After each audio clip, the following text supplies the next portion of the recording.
பணத்தை கோடி கோடியா சம்பாதிக்கலாம்னா ஆசைப்பட்டு ஒரு 1 லட்சம் ரூபாய் வரைக்கும் வட்டிக்கு பண்றதா அந்த கலசர பள்ளிகளுக்கு பூரா காசை வாங்கினதுல இருந்து ஒருத்தரை கூட கண்ணில் பார்க்க முடியலப்பா.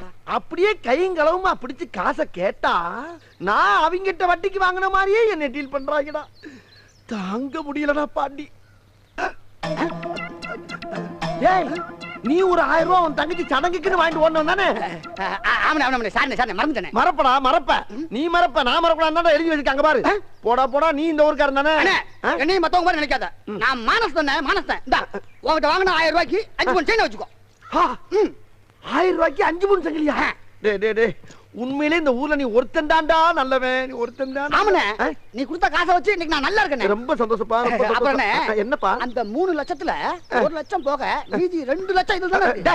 இப்ப இதே ஏம் பண்ற நீ? அண்ணே உன் போன எனக்கு ஒண்ணு வேண்டானே. நான் ஒரு யோசனை சொல்றேன் கேட்டியா? என்னப்பா? என்ன நம்பி நீ மெட்ராஸுக்கு வந்தீனா இந்த 2 லட்சத்தை 2 கோடி அவனுக்கு ஆக்கிட்டேன். டேய்